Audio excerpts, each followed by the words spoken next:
actually had his medical license revoked because they found him incompetent to provide information, nutritional information to patients.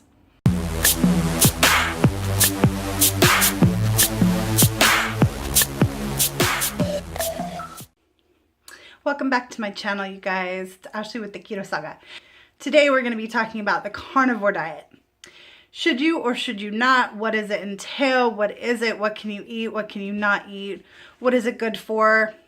I have a lot of members ask me different things about these different fad diets, mini diets within the ketogenic diet. So there's the beef and butter fast, there's the egg fast, and then there's the carnivore diet.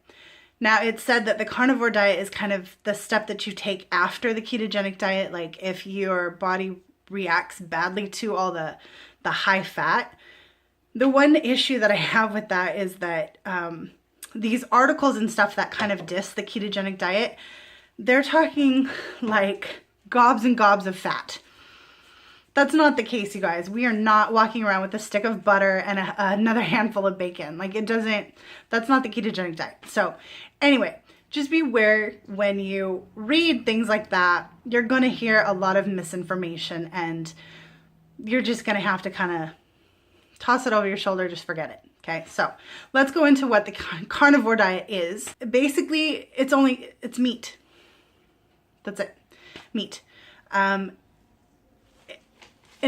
a general rule of thumb, it's any meat or any food that walked, flew, or swam is what my research said.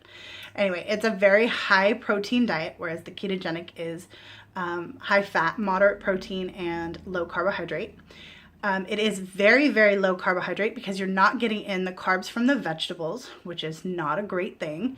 You need those veggies to help flush out the fat. One thing that I found very interesting is the doctor that had written the book, The Carnivore Diet, actually had his medical license revoked because they found him incompetent to provide information, nutritional information to patients. Just something to consider. You guys got to do the research. He maintains his innocence, but you know, that's neither here nor there. Anyway, so the plan is meat. You have a few gray areas. Like anything, this is going to have different variations. The gray areas are eggs are okay, butter is okay, bone broth, and salt and pepper. So you can mix and match those things in there.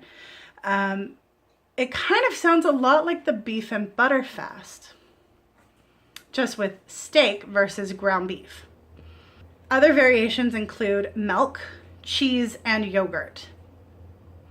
Yogurt has carbs, cheese has carbs, and milk is not good for you. So see where I'm going with this, you guys?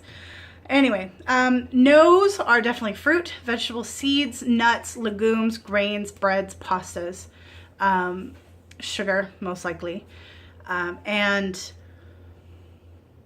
there is a high calorie restriction. There is no fiber coming into your diet with the carnivore diet. There is a lot of stress on your kidneys by having to metabolize all of this meat that you're putting into it. You can get into ketosis because of the low carb, but that's the thing, because of the low carb. It's not something like only the ketogenic diet will get you into ketosis. That's what a lot of people get. Well, I can get into ketosis with, low carb. Yeah, you can.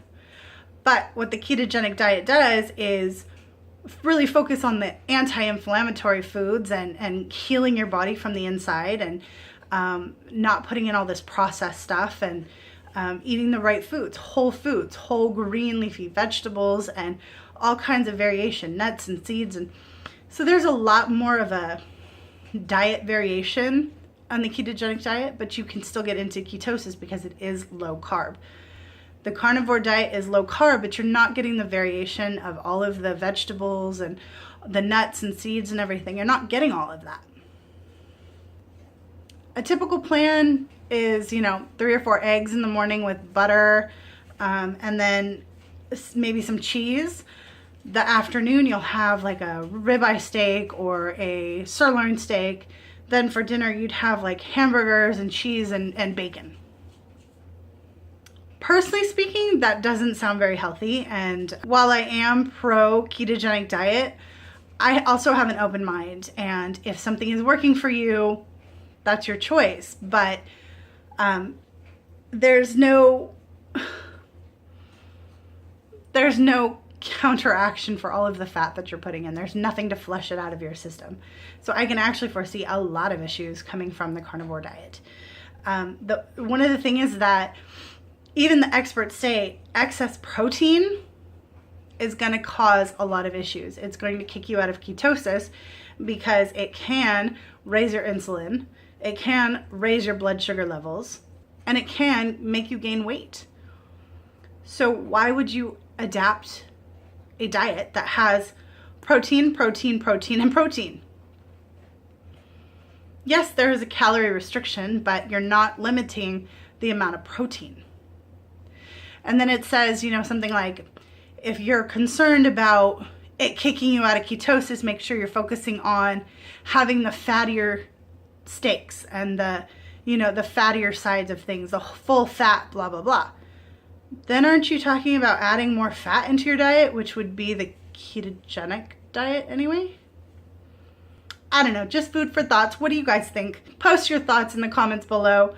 Please like, comment, and subscribe for more videos like this. So you can click the bell icon if you want to get notified of my uploads. And as always, I will see you guys in the next video.